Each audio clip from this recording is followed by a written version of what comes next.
salut à toi et bienvenue dans cette nouvelle vidéo. Alors aujourd'hui je vais répondre à une courte question qui est par rapport à ma vidéo sur ManyChat. J'avais expliqué que j'avais des taux d'ouverture à peu près à 35% et beaucoup de personnes m'ont dit que j'allais expliquer et donc comment je fais. Alors c'est simple, tu m'as déjà vu le tester et le faire si tu suis mes emails depuis pas mal de temps. C'est en fait contourner ce que notre cerveau connaît.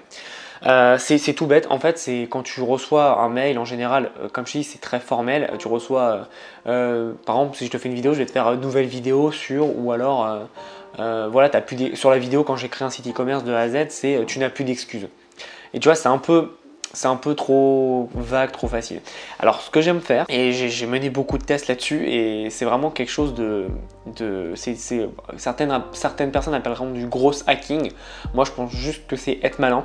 C'est en fait changer ton objet et qui n'a rien à voir. Par exemple là où j'ai eu mes meilleurs taux d'ouverture depuis que je fais du business, et que ce soit dans mon job, enfin depuis que j'ai quitté l'école, ou alors là dans mon business e-commerce ou d'infopreneur, c'est de mettre des sujets qui n'ont rien à voir. Par exemple, celui qui a bien marché, c'est juste mettre coucou. Voilà, j'ai mis coucou en objet, je crois que j'ai fait 43,9%. J'en ai fait un où j'ai fait re, en fait tu fais re 2 points et ça c'était pour le business. En fait quand je voulais placer une personne, je lui ai fait re 2 points comme si c'est moi qui ai créé en fait c'est comme si c'est lui qui avait écrit l'objet et j'ai mis re 2 points recherche de poste, etc. Et donc la personne pensait que il avait déjà eu une conversation avec moi et du coup ça j'ai eu je crois 53%, un truc comme ça. Et sinon tu en as d'autres, tu peux faire des TR, TR c'est le transfert, et tu rajoutes un titre un peu vague ou un peu corporate, mais sinon n'hésite pas à t'amuser. Ce qui marche bien, je te dis le coucou c'est ou le salut ça va. Sinon il y en a un qui marche plutôt bien, mais là ça joue sur l'effet d'urgence, c'est ouvre-moi avant ce soir. Tu mets un titre et tu mets ouvre-moi avant ce soir, donc là la personne va se dire putain il y a vraiment un truc dedans, il faut vraiment l'ouvrir. Donc voilà, tu as plein de petites astuces, et en fait ce qui fait l'ouverture ou non d'un email c'est tout simple, c'est l'objet. Si tu n'as pas un bon objet, les personnes n'ouvriront pas. Et en gros ton objet, il faut vraiment que tu aies envie. Que tu donnes envie à la personne de l'ouvrir, et c'est pour ça que dans ton business d'e-commerce, quand tu fais des emails de relance, ne laisse pas l'objet classique, tu sais, l'abandon de panier, là, le oups, vous avez oublié quelque chose dans votre panier. Faut donner envie, faut mettre quelque chose qui vraiment donne envie. Par exemple, je te dis, tu testes, tu mets le re 2 points, votre commande est validée. Par exemple, un truc comme ça, même si c'est faux, le mec il va se dire wow, mais j'ai rien validé, il va cliquer et il va l'ouvrir, et puis après il va se dire ah bah oui mais en fait etc. Donc je sais que c'est un peu borderline parfois, mais n'hésite pas à faire des tests, à voir ce qui peut marcher et ce qui peut ne pas marcher, et comme ça toi ça te permet vraiment d'avoir de la data et de bien analyser. Mais pense, voilà, pour les emails, pour avoir un taux d'ouverture supérieur à 30% ou 35%, c'est vraiment tout simplement l'objet.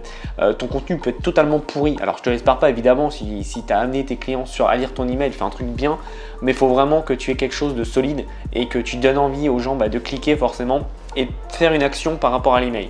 Il faut vraiment que tu penses que chaque email que tu envoies,